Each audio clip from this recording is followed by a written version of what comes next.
Hello and welcome to a new video. So in today's video I'm going to show you 3 different ways that you can actually improve your drum sound at home. So whether you're just recording yourself for practice purposes or you're trying to set up a kind of remote session studio business, these tips are going to come in handy to get you started. So my first tip for you is when you're setting up your overheads, you want to make sure that they're the same distance between either the snare drum or the bass drum.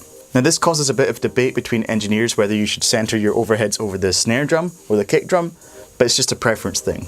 I personally center my overheads over the snare drum.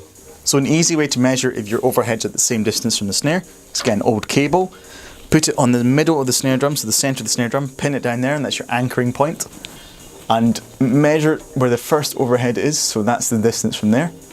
And then what we do is move it over and keep that distance the same, and then boom, it's the exact same distance from the snare.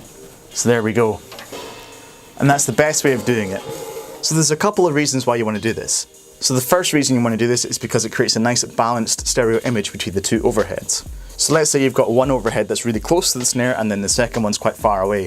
So that means that there's going to be much more snare in that left overhead, so it creates very much an unbalanced mix. But if you've got them at an equal distance, it will create a much more balanced mix. The second reason is because it's going to create a nice phase correlation between the 2 overheads. So when 2 things are in phase with each other, the waveforms are going up and down at the same point. So imagine those are like 2 sine waves. And when things are out of phase, they're going like this. So they're going in the opposite. That's the kind of extreme version of phase. So they're going in opposite directions at each point. When things are out of phase, it causes destructive interference, which basically means it sounds bad. Destructive interference can take away a lot of the frequencies and make things sound quite thin. So if you are finding your drums are quite thin sounding, you might want to check the phase, and then it might make a huge difference to your drum sound. So yeah, make sure you've got the same distance between the snare and the overheads, because that's going to create a nice, good starting point for your drum sound. And because overheads are so important for the drum sound, I really recommend you take your time with this and get a nice dialed in sound. My second tip for you is to actually get a bottom snare drum mic. You can either use a spare mic that you've got already, or you can just get a cheap condenser and just chuck it underneath the snare drum. The reason I recommend getting a bottom snare drum mic is because it captures all that articulation from the snare drum.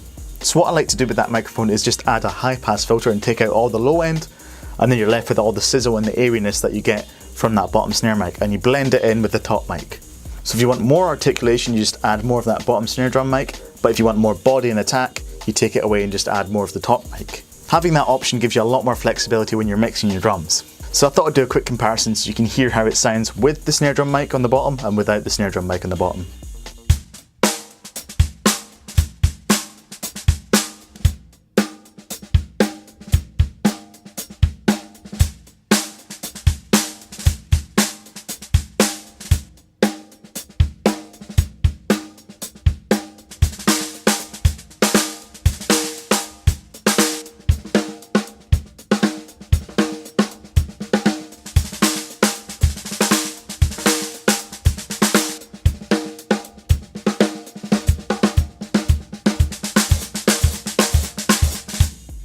So as you can tell, it adds a lot more high-end articulation and crispiness.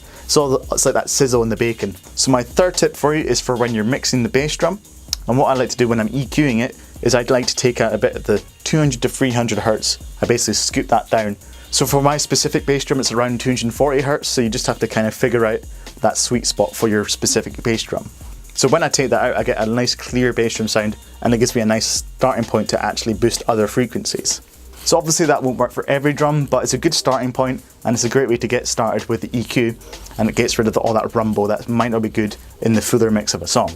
So since we're on the topic of bass drums, I thought I'd actually talk about bass drum mic placement. So a general rule is that the further you are to the bass drum batter side of the mic, the more attack you're going to get, and the further away, the more low end you're going to get. So if you've got your microphone pointed right at the beater, right in the bass drum, it's going to have a nice attack to it. And if you've got a microphone outside the bass drum, it's going to have a nice low end with not much attack. So if you've got the resources, I highly recommend having 2 bass drum mics, one for the inside for the attack, and then having one for the outside of the bass drum for the low end. And you can mix them in and create a nice balanced bass drum sound that's got the attack, it's got the low end. Okay, so that just about wraps up the video. I hope you enjoyed it and I hope you learned something. If you are enjoying the content, I'd really appreciate if you did subscribe. I do 2 lessons every week, one on Wednesday and one on Saturday. But anyway, I'm going to let you go. Until next time, see you later. Bye.